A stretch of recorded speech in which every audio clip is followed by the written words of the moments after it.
ಮೈಸೂರು ಕೊಡಗು ಲೋಕಸಭಾ ಕ್ಷೇತ್ರದಿಂದ ಯದುವೀರ್ ಕೃಷ್ಣದತ್ತ ಚಾಮರಾಜ ಒಡೆಯರ್ ಅವರು 1,36,000ಕ್ಕೂ 39,000 ಮತಗಳ ಅಂತರದಿಂದ ಜಯವನ್ನು ಸಾಧಿಸಿದ್ದಾರೆ.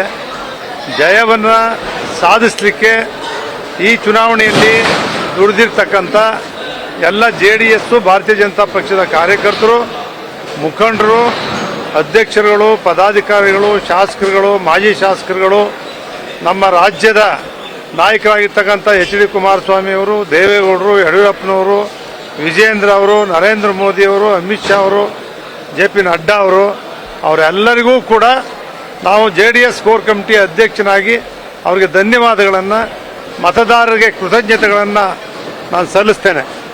ಇವತ್ತು ಯದುವೀರ್ ಅವರು ತಮಗೆಲ್ಲರೂ ಕೂಡ ಗೊತ್ತಿದೆ, ಚುನಾವಣೆಯನ್ನು ಯಾವ ರೀತಿ ನಡೆಸಿದ್ರು, ಅವರು ಯಾವ ರೀತಿ ಸರಳತೆಯಿಂದ ತುಂಬ ಜನರ ಪ್ರೀತಿಗೆ ಪಾತ್ರರಾಗಿ ಅಭ್ಯರ್ಥಿಯಾಗಿ ಇವತ್ತು ಅವರು ಗೆದ್ದು ಬಂದಿರತಕ್ಕಂಥದ್ದು ಎಲ್ಲರಿಗೂ ಕೂಡ ಒಂದು ಅಚ್ಚರಿಯನ್ನುಂಟು ಮಾಡಿದೆ.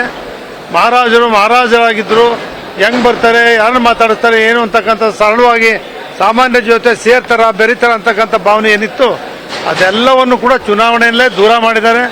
ಅದಕ್ಕೆಲ್ಲವೂ ಕೂಡ ಪ್ರತ್ಯುತ್ತರವನ್ನು ಕೂಡ ಕೊಟ್ಟಿದ್ದಾರೆ. ಇವತ್ತು ಇಡೀ ದೇಶದಲ್ಲಿ ನಮ್ಮ ಭಾರತೀಯ ಜನತಾ ಪಕ್ಷಕ್ಕೆ ನರೇಂದ್ರ ಮೋದಿ ಅವರಿಗೆ ಸಾಕಷ್ಟು ಏನು ಉತ್ತರ ಪ್ರದೇಶ, ರಾಜಸ್ಥಾನ, ಮಹಾರಾಷ್ಟ್ರಗಳಲ್ಲಿ BJPಯ ಭದ್ರಕೋಟೆ ಇತ್ತು, ಸ್ವಲ್ಪ ಅದು ಕಡಿಮೆ ಆಗಿದೆ.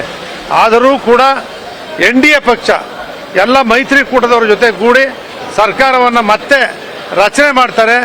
ಕಾಂಗ್ರೆಸ್ ಪಕ್ಷ ಅಡ್ಡದಾರಿಯನ್ನು ಹಿಡಿದು ಸರ್ಕಾರವನ್ನು ಹಿಡಿತಕ್ಕಂಥ ಪ್ರಯತ್ನವನ್ನು ಮಾಡ್ತಾರೆ. ಆದರೆ ಕರ್ನಾಟಕ ರಾಜ್ಯದಲ್ಲಿ 135 ಜನ ಶಾಸಕರನ್ನು ಗೆಲ್ಲಿಸಿದ್ರು. ಅವರು 5 ಗ್ಯಾರಂಟಿಗಳನ್ನು ಘೋಷಣೆ ಮಾಡಿದ್ರು.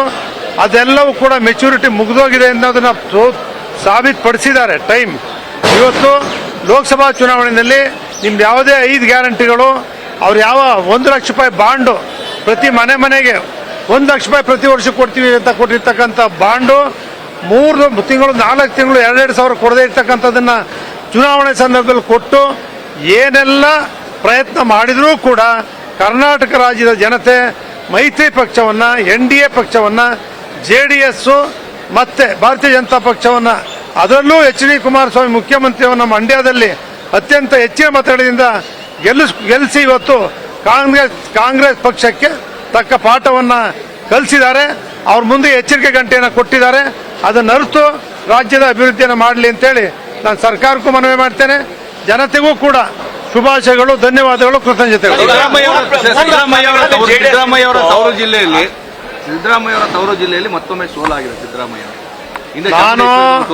ನಾನು ಸಿದ್ದರಾಮಯ್ಯನವ್ರ ಸೋಲು ಅಂತ ಹೇಳಕ್ ಹೋಗಲ್ಲ, ಬೇರೊಬ್ಬರ ಮೇಲೆ ನಾನು ಹೊರ್ಸಕ್ಕೂ ಹೋಗಲ್ಲ. ನಮ್ದು ಯದುವೀರ್ ಕೃಷ್ಣದತ್ತ ಒಡೆಯರ್ ಅವರು ಒಳ್ಳೆಯ ಅಭ್ಯರ್ಥಿ. NDA ಮತ್ತೆ ನಮ್ಮ ಭಾರತೀಯ ಜನತಾ ಪಕ್ಷ, JDS ಪಕ್ಷ ಮೈತ್ರಿ ಗಟ್ಟಿಯಾಗಿದೆ ಕರ್ನಾಟಕದಲ್ಲಿ ಸಾಬೀತು ಮಾಡುವ ಮೂಲಕ ನಾವು ಗೆದ್ದಿದ್ದೇವೆ.